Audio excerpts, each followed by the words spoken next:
what technique or techniques do you teach? Sure. So I teach a couple of different movement-based methods, primarily viewpoints, Suzuki, and Laban.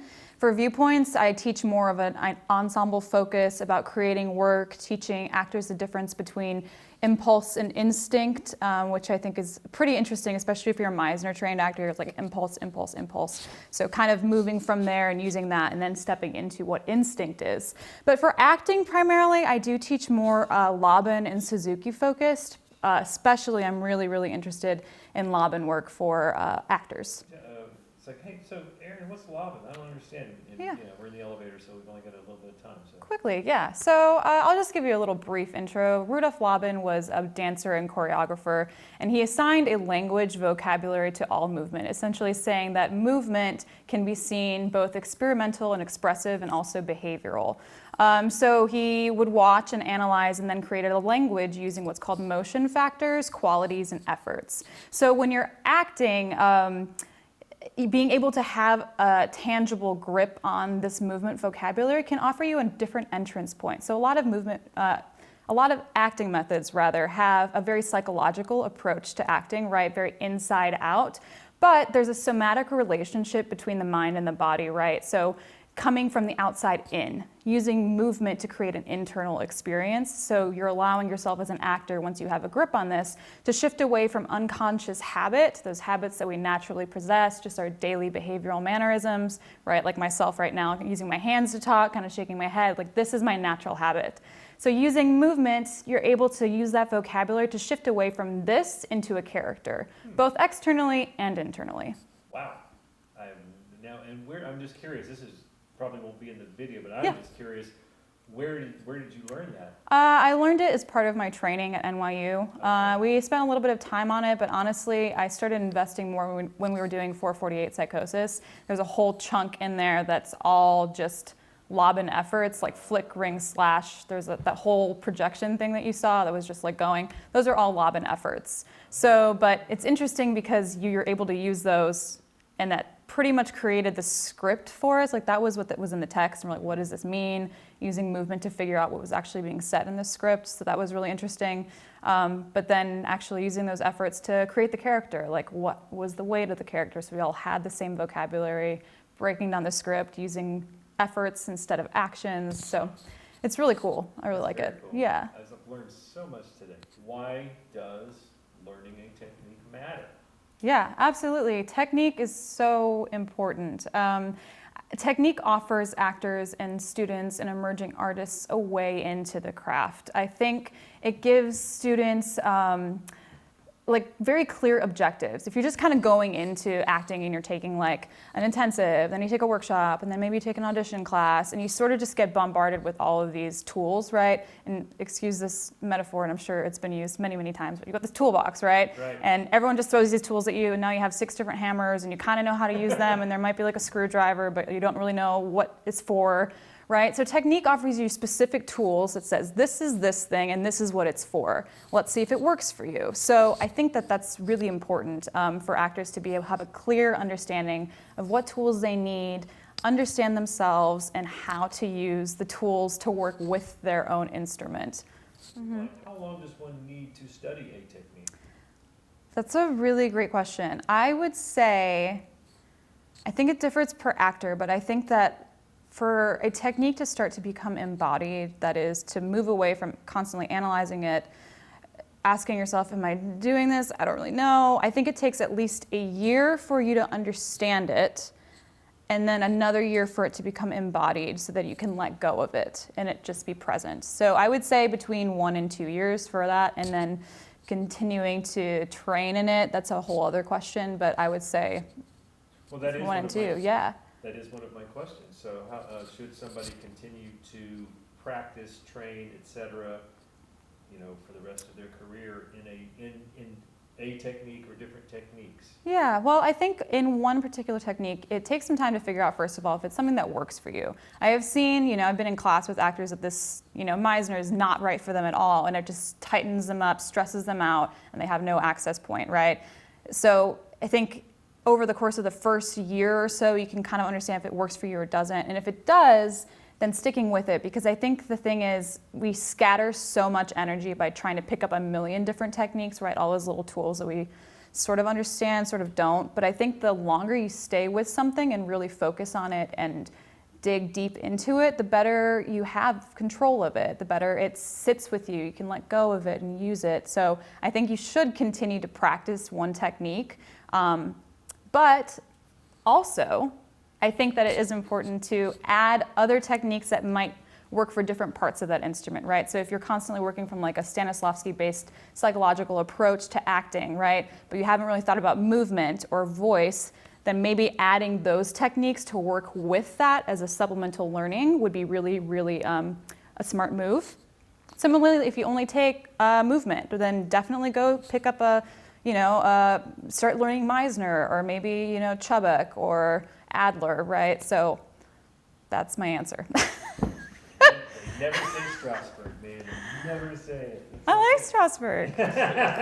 No one ever I like mentions Strasberg. It's just pretty crazy. So Aaron O'Connor and myself started a movement class through Vernal and Cyr probably the summer before this last one. So we were teaching that Mondays for 3 hours all the way up through UBU, and then once we got close to Tech Week, we put it on hold. We're going to restart it, and then obviously didn't due to the pandemic, but just recently I really wanted to figure out a way to do a virtual version of this, right? So movement virtually sounds just horrendous and really weird, right? Yeah. So the thing about it, I'm kind of excited about what we're doing now though, is because we're teaching Laban and also Suzuki via Zoom, but towards the end of the 6-week course, we're starting to apply these. So applying Laban, and then the actors can figure out using this vocabulary what their natural habits are. And so they're able to say, okay, I have a heavy quality in my bass, or I'm kind of a ring personality when I'm under stress, or when I'm just hanging out with a friend, I'm kind of flickish, right? So then understanding that, and then moving away, right, to a character. So like bring in a character that's different than you. So like, I'm very prim and proper. Like I don't often get looked at like you're a coke addict, right? Or like you love heroin, right? So, right? And now you're like trying to get off heroin and you're, talking to a cop. So like bring in a scene that's very different than your natural behavior and use these vocabulary terms to bring yourself away from those habits into character. Yeah. So we'll be doing that towards the end of it. So we'll have like an on-camera portion towards the end. It'll be pretty cool. How long do you think a new actor should study before they start going out and auditioning? That's a great question.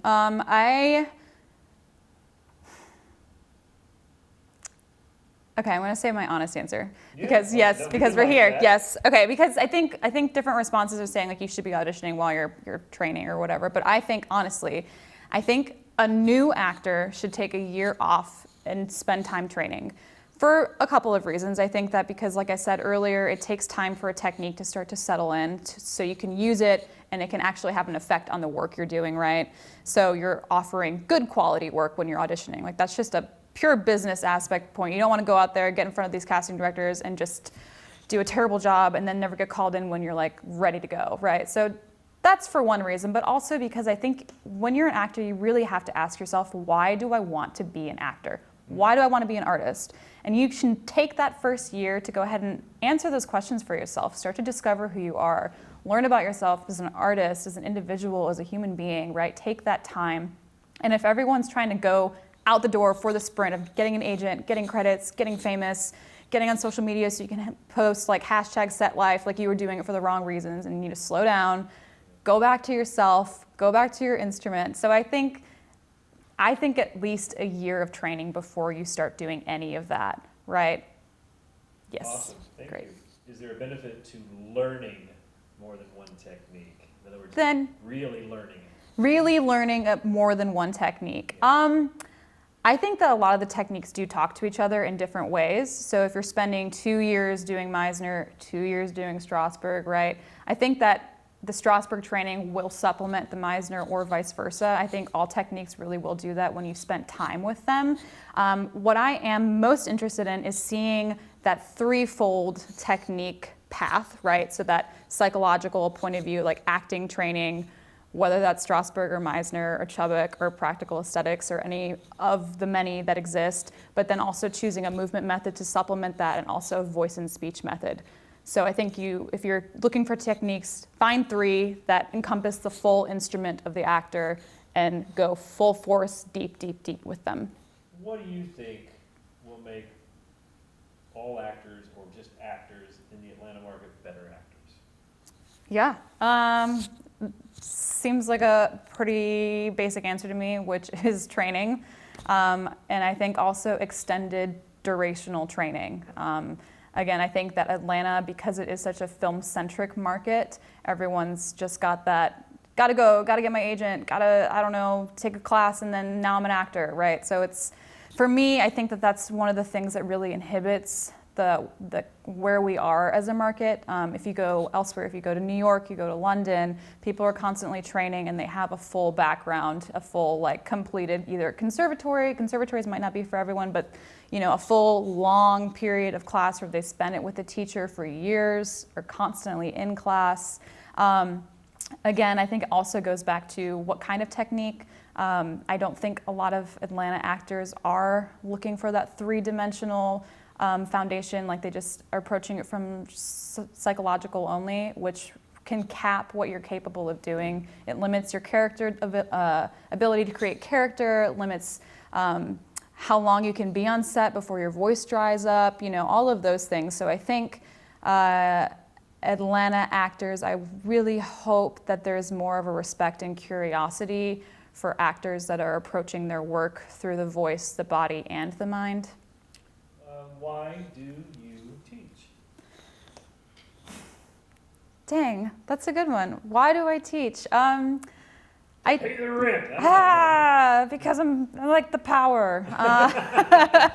Not true. But I like teaching because teaching is kind of new to me, honestly. Like I started teaching a couple years ago through my theater company, right? Seeing that actors would come in and only have a set of skills that's more fit for camera and only to play themselves in every single role and hope that those things fit to them versus them transforming and becoming something else. So I started teaching just inherently through that, through movement directing and producing and being an actor who was also a producer, you know, with our shows. And then I just started realizing I loved watching when things would, like light bulbs would go off or moments would click or the actors would get so excited because they would be able to do something they had never done before, or they could prove to themselves that someone once told them, you're never going to be able to play a drug addict, you're never going to be able to have a role that's a little bit gritty, or you're always going to be the cheerleader, right? So like seeing actors use movement in order to break those bounds and say like, yeah, I walk down the street and you see that, but I can also be this, and I'm interested in pursuing craft and transformation as an actor. And so I think those moments were the things that really started to ignite this excitement for teaching. It's something I'm very passionate about. Movement has been one of the greatest gifts given to me in my training, and is one of the things I lean the most on. When I get really in my head about something, I just go back to the movement. So yeah, I think just getting to be with an actor, a fellow actor, and see things go off, or excitement, you know, or them becoming more specific or interested or curious, all of that has just been awesome. Yes. What, Erin Boswell, is your guilty pleasure? Oh. Whoo. What is my guilty pleasure? That reaction though. I know. I'm like, does it seem like embarrassing? Huh? Guilty pleasure. Watching reruns of Killing Eve constantly because I love Jodie Comer so much. Okay. Anyone compares me to her, I just like barf with excitement. The other thing I love to do is on Pinterest, if I look up, the fact I said Pinterest at all, it's a little embarrassing. I'm really into like historical costuming. Like I love period pieces. I love that. So there's like some costumers that have just incredible stuff. So I just like scroll and like look at bustle gowns from the 1880s and just like so excited.